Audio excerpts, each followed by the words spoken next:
Time ഇപ്പോൾ നിലവിൽ 12:50. ഞാനിപ്പോൾ ഒരു എന്താ പറയുക ക്രിപ്റ്റോയുടെ ഒരു ഡീറ്റെയിൽസ് ഇങ്ങനെ നോക്കിക്കൊണ്ടിരിക്കുകയായിരുന്നു. ഇപ്പോൾ എക്സൽ ഷീറ്റിലാണ്. അപ്പോൾ ഇത് മൊത്തത്തിൽ ഫുള്ള് മിക്സായിട്ട് കിടക്കുന്നത്. എന്ന് പറഞ്ഞാൽ ഒന്നും കറക്റ്റല്ല. നമുക്കിപ്പം ബൈ ആൻഡ് സെല്ല് ഡീറ്റെയിൽസ് എടുക്കാൻ വേണ്ടിയിട്ട് നമുക്ക് കറക്റ്റല്ല. സോ അങ്ങനെയാണല്ലോ പൊതുവേ എന്തെങ്കിലും കാര്യത്തിൽ പെട്ടിക്കുമ്പോഴാണല്ലോ നമ്മളൊരു കാര്യം എങ്ങനെയാണത് സോൾവ് ചെയ്യാൻ നോക്കുക. അപ്പോൾ അങ്ങനെ നോക്കിയപ്പോൾ ഒരു അടിപൊളി ഷോർട്ട് കട്ട് കിട്ടി. അതിപ്പോൾ നിങ്ങൾക്ക് കാണിച്ചു തരാം. സോ ഇപ്പം നിലവിൽ ഇതാണ് നിങ്ങൾ കാണുന്ന ക്രിപ്റ്റോയുടെ.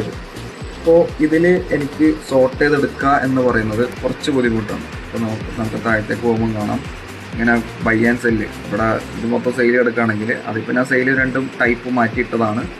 ബട്ട് കുറേ അപ്പുറത്തേക്ക് ആയിട്ടുണ്ട്. അപ്പോൾ ഇത് എങ്ങനെ ചെയ്യാൻ പറ്റും എന്നുള്ള ഒറ്റൊരു സിമ്പിളായിട്ട് ചടപടയെന്ന് പറഞ്ഞ് ചെയ്യാൻ പറ്റുന്ന ഒരു സാധനം ഞാൻ കാണിച്ചുതരാം. Ctrl A നക്കുക, അതിനുശേഷം Ctrl T നക്കുക.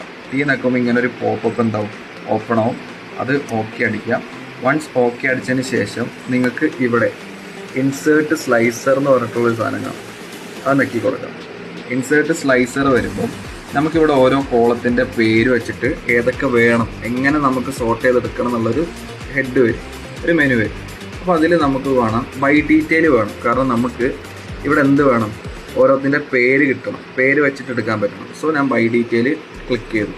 അതേപോലെ തന്നെ എനിക്ക് കോളം 4ഉം വേണം. കാരണം എന്താ, അതിൽ നിന്നാണ് എനിക്ക് ബൈയും സെല്ലും വേർതിരിച്ചെടുക്കാൻ പറ്റുക. സോ അതിന് വേണ്ടി ഞാൻ എന്ത് ചെയ്തു, കോളം 4ഉം കൂടെ ക്ലിക്ക് ചെയ്യണം. സോ എന്നിട്ട് ഇവിടെ ഓക്കെ അടിക്കുമ്പം എനിക്കിവിടെ ഒരു പോപ്പപ്പ് ഓപ്പൺ ആയിട്ട് വരും.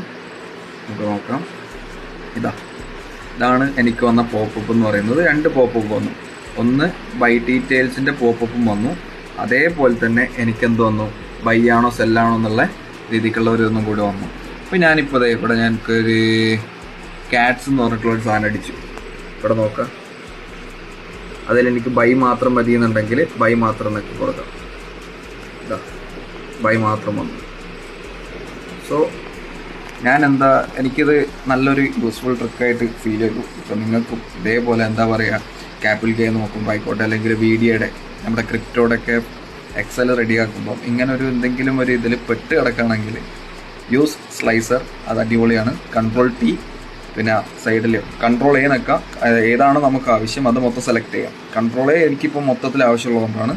നിങ്ങൾക്ക് എന്താണ് ആവശ്യം അതാദ്യം സെലക്ട് ചെയ്യുക. Then Ctrl T, slicer select ചെയ്യുക. സ്ലൈസർ സെലക്ട് ചെയ്തിട്ട് നിങ്ങൾക്ക് എങ്ങനെയാണ് സോർട്ട് ചെയ്തെടുക്കേണ്ടത് ആ ഓരോ ഓപ്ഷൻ സെലക്ട് ചെയ്താൽ നിങ്ങളുടെ സാധനം ഈസി പീസി പെട്ടെന്ന് കൈ കിട്ടും.